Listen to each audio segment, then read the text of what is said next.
Halo Moms and Dad, perkenalkan saya Dr. Lydia Sabik, SPTH-TKL, dokter spesialis THT Brawijaya Hospital Depok. Kali ini saya mau kasih informasi mengenai sering mimisan berbahayakah? Simak videonya hingga selesai ya.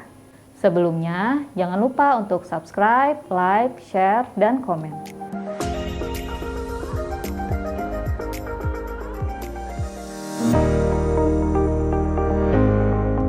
Mimisan atau dalam bahasa medis disebut epistaksis merupakan perdarahan dari hidung yang bisa terjadi pada semua usia baik anak maupun dewasa. Paling sering terjadi pada anak-anak, lansia, ibu hamil, dan pada penderita kelainan pembekuan darah. Mimisan kadang-kadang dapat berhenti sendiri, tetapi pada kasus-kasus tertentu mimisan dapat mengancam jiwa karena perdarahan yang banyak dan sulit berhenti. Kegawatan mimisan ditentukan oleh sumber perdarahan, jumlah perdarahan, dan penyebabnya. Sumber perdarahan yang berasal dari pembuluh darah di bagian depan kita kenal dengan epistaksis anterior. Biasanya perdarahannya sedikit dan mudah berhenti, seringkali terjadi pada anak-anak.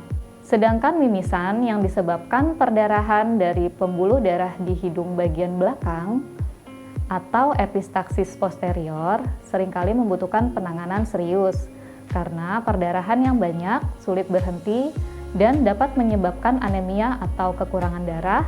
Mimisan posterior ini lebih sering terjadi pada usia dewasa atau lansia.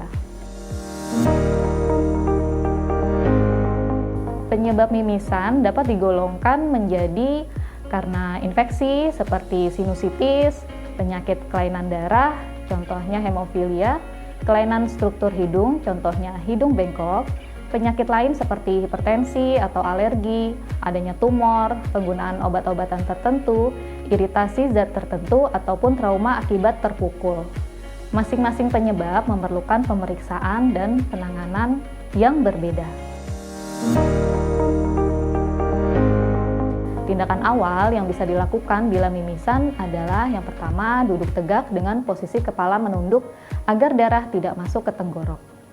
Lalu gunakan ibu jari dan jari telunjuk untuk memencet bagian depan hidung selama 10 menit untuk menghentikan perdarahan. Setelah mimisan berhenti, disarankan untuk beristirahat dan tidak membuang ingus terlalu keras dengan tujuan menghindari perdarahan ulang. Apabila perdarahan tidak berhenti, disarankan untuk segera ke dokter atau instalasi gawat darurat untuk mendapatkan penanganan lebih lanjut. Penanganan lanjutan meliputi pemeriksaan penunjang dan terapi.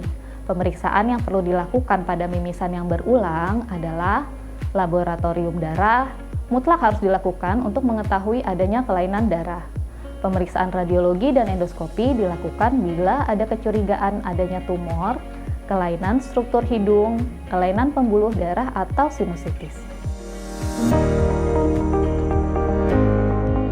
Hal-hal yang harus diperhatikan apabila pernah mimisan adalah menghindari mengorek-ngorek hidung atau membuang ingus terlalu kencang karena dapat menimbulkan luka baru yang mudah berdarah. Menghindari paparan asap yang dapat mengiritasi hidung, meminum obat sesuai petunjuk, dan berkonsultasi ke dokter untuk mengetahui penyebabnya. Sekian informasi mengenai mimisan.